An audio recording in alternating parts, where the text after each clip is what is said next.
चार प्रबल शत्रु आपको खत्म करने के लिए योजना बना रहे हैं। पहला शत्रु, और देखो उन लोगों ने जाल बिछा दिया है, हैरानी की बात ये, जाल बिछा दिया और हम लोग सचेत नहीं है, हम शिकार उनके जाल में फंस चुके हैं। पहला शत्रु है इस्लाम, जो तलवार के बल पर आपको कन्वर्ट करता है, और भी अनेक प्रकार के प्रलोभन देकर के डरा धमका के कन्वर्ट कर रहे हैं लोग। और दूसरा शत्रु है ईसाईयत।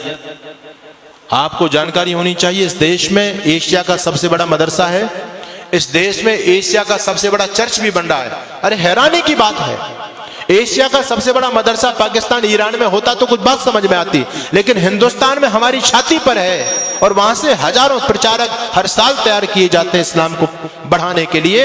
एशिया का सबसे बड़ा चर्च भी आपके पंजाब के अंदर जालंधर जिले के अंदर बन रहा है। मैं पूछना चाहता हूं आपसे, जहां से इनके धर्म के प्रचारक तैयार होंगे, वो एशिया के सबसे बड़े बड़े सेंटर आपके देश में खुल चुके हैं।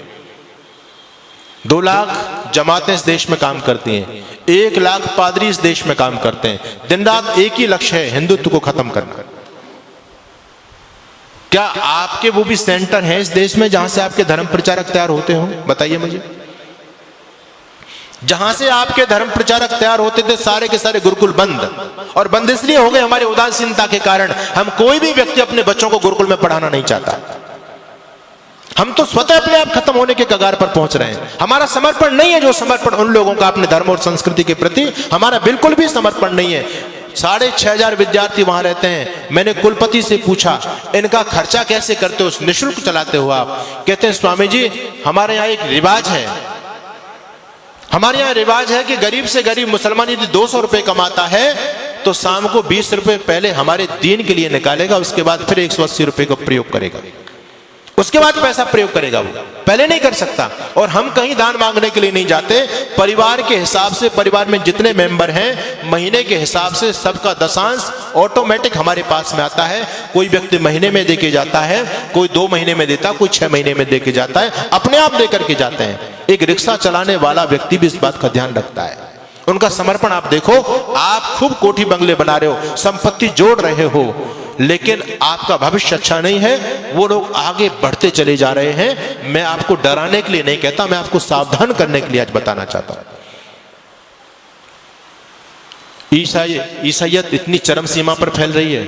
पहले आदिवासी क्षेत्रों में थे ये लोग, अब विकसित राज्यों की तरफ, पंजाब हरियाणा जो सबसे विकसित राज्य हैं, उनमें लोगों ने डेरा जमा दिया है, पूरी तरह से डेरा जमा दिया। गांव की गांव हरियाणा के अंदर, कैथल जिले के अंदर एक गांव ऐसा है जो पहला गांव बन चुका है, और उस गांव के अंदर एक भी हिंदू नहीं बचा, सारे के सारे ईसाई हो गए, सारे के सारे ईसाई।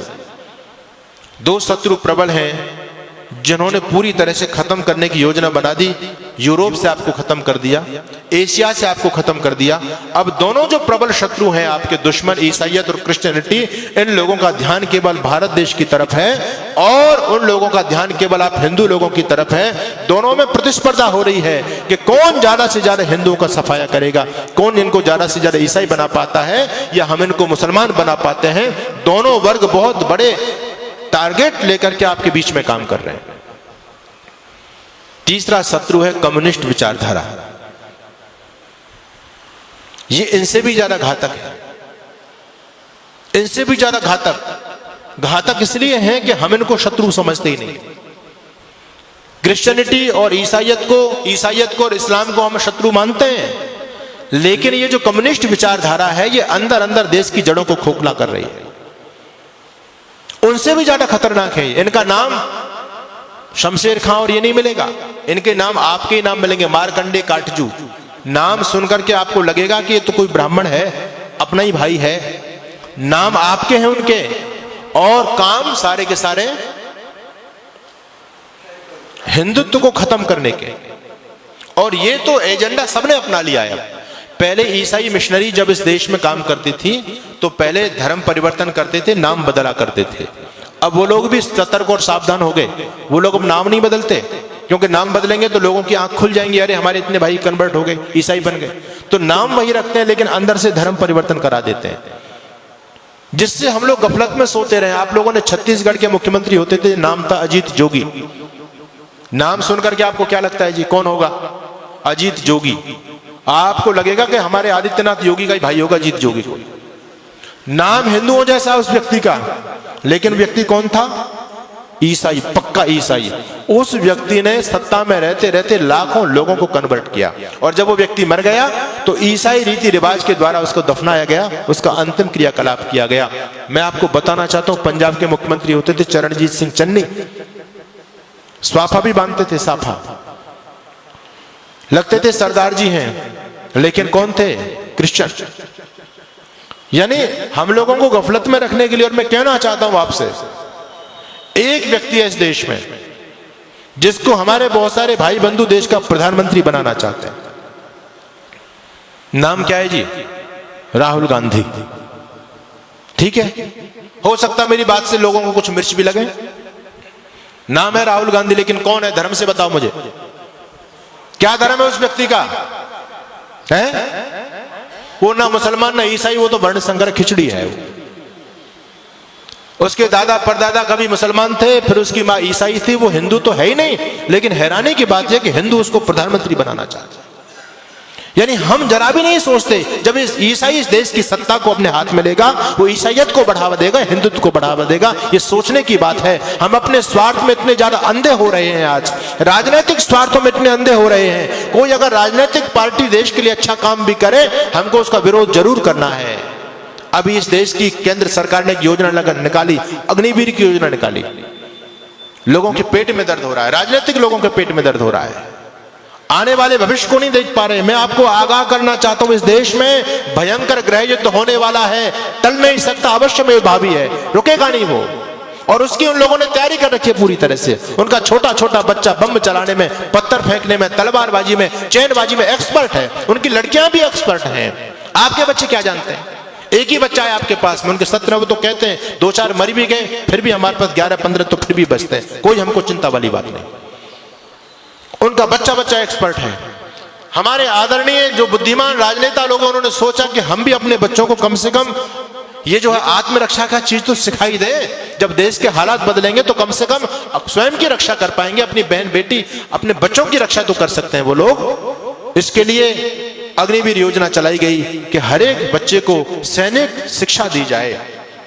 अच्छी योजना है, इसका विरोध नहीं करना चाहिए, इसका सम्मान करना चाहिए। हर बच्चे को ये सैनिक शिक्षा मिले, क्योंकि आने वाला समय बहुत भयंकर है। आपके घर में लाठी तक नहीं है, आपका बच्चा कुछ जानता ही नहीं है, आप कैसे उन विधर्मी लोगों से टकराओगे?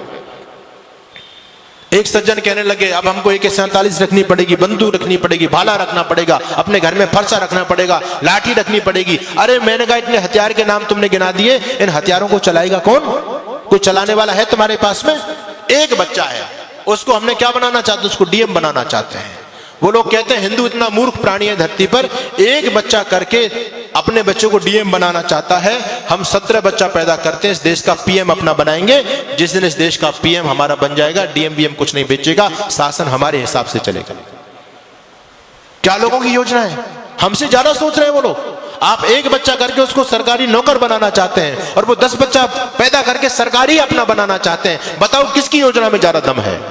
हम तो कहीं नहीं ठहरे उनके सामने। उनका इतना समर्पण देखो।